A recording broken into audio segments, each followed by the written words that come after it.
So, whoever says that this is not peak anime, I am just simply sorry. Like, this season of The Shield Hero, I know has been getting a lot of hate. It's been under a lot of fire. It's been under a lot of speculation, and there's just a lot of people who simply didn't like it, and that is okay. Everybody, and I mean absolutely everybody, is entitled to their feelings and their opinions, but I simply do not share them. I think this season of Shield Hero has been peak, and that is for me.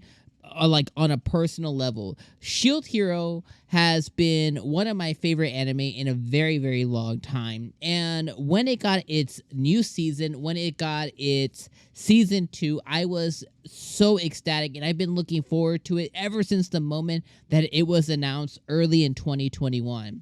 And for me, on a personal level, it has not been disappointing. From the whole entire Tortoise arc to meeting Oast, waifu Oast, and getting that whole entire emotional arc for me. And then them seemingly getting, now for me it's already isekai. Them getting isekai into another world where L'arc, Therese, and Glass are from, meeting Kazuna, and everything that's occurred so far.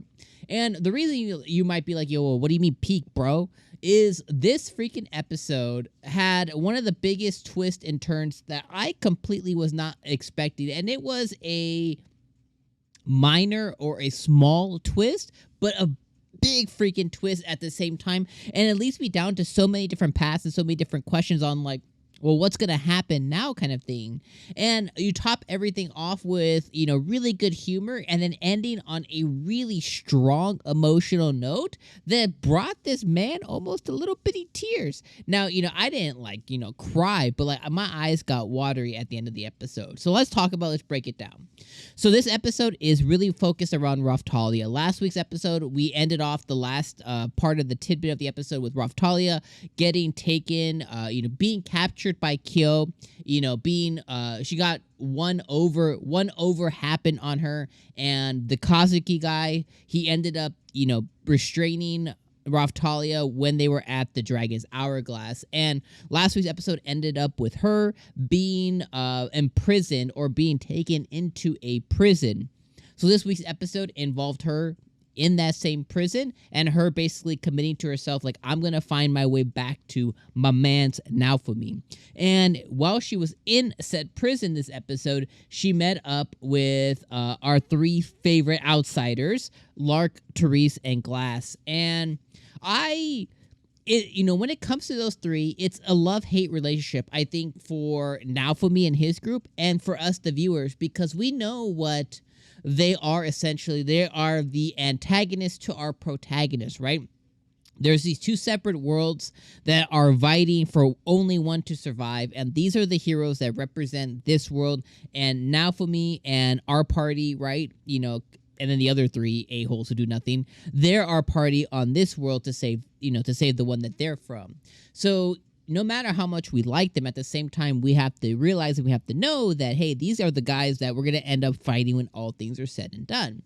So, she ends up with them, and they quickly make their way out of the prison. Now, the first thing I will say is their whole prison break was a little bit fast, so I can only imagine that that's a little different from source material. It probably was a lot longer. This one was a whole about 90 seconds to her meeting Glass, Tariq, and Large, her kind of giving them the skinny on how they ended up in the infinite labyrinth with Kazuna, and they broke her out, and getting her updated, them finding out that, your abilities still work here, they're just heavily diminished based on this type of prison that you're in. She uses her illusion magic, and because of that, they're able to quickly break out of the prison. Then she goes and spends time with L'arc, Therese, and Glass, and they end up focusing on her leveling up. During this time, we then have Therese, who keeps pulling out gems and stones, because she's one of the gem people.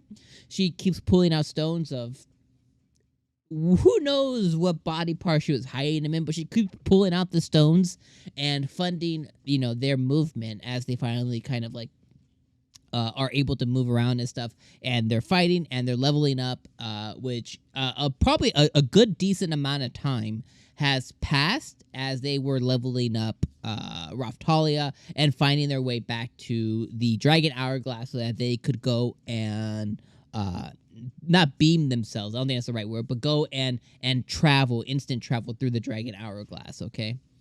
So then we get to the major twist and the major point, and then two of my favorite moments of this episode occurred.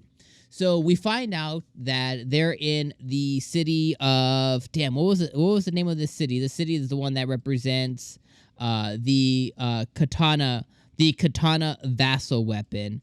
And they're in a specific city, and basically this city is based around the vassal weapon, and by having it, this basically shifts and has military might. So they're in this specific country, and the vassal weapon or the vassal wielder is the katana vassal wielder, and that is what this country essentially represents. So when they're going and choosing their vassal weapon, when they call the vassal weapon the vassal weapon holder being born, specifically the katana vassal weapon being born, it could be anybody, and the katana vassal weapon is the one who chooses their wielder. This is the nation of Rabel. I would have forgotten that. The country of Rabel. So when they go, they find out that 𝐒𝐡𝐚𝐧𝐧𝐞𝐥, the freaking asshole who made Raphtalia, go to prison and stuff, we find out that he is the one that is, quote unquote, the next candidate. He goes to grab the katana vassal weapon, and as he's there, obviously Raphtalia, Glass, and them are in they're watching this occur. Well, the vassal weapon beams and moves its way over, and little did we know, we all find out at the same time, our girl Raphtalia is actually the candidate, and she is actually the one that the katana weapon chooses to be their wielder. So that's the first kind of twist of the episode. I was like, holy crap, I was not expecting that. Once I saw the weapon, I was like, oh, I saw this from the preview, so it kind of started to click. But at the same time, I was like, holy crap, that's a huge twist. So this leads us into a lot of other questions, right? It's, okay, she's the katana wielder, right? How much significance is it her now, quote unquote, being a hero of this world? What significance is that necessarily? What does that really mean? Is she going to be able to see the same systems and things kind of like Naofumi does? Is she going to be able to travel to the other world? Is she going to be an outsider now when she returns to her world? Or is she going to be the hero of this world? What does that really mean? That answers a lot of questions. Now, I think this is part of where it starts to bridge the gap of they're going to have to work together to save both worlds. I think it's going to be the ultimate narrative that ends up happening, but this leads us into a lot of other questions. Now, the moment she got to be the vassal wielder, it broke her slave crest, which showed us last week when Naofumi was freaking out. So it's just an interesting twist of like, well, what's going to happen next? And what's the significance of her being a hero, essentially, for this world now? And the next moment that I really loved in this episode is I love when she tries to get rid of it, and she can't. She's like, I can't get rid of it. And L'arc is like, I know, huh? I know, huh? It's like, he just keeps coming back. And that stems back to a conversation they were having back in the prison where L'arc was telling him, like, they can't get rid of our weapons because, like, no matter how much they try, they'll come back to us kind of thing. So I love that. The third and final moment, because I'm taking up a lot of time talking today.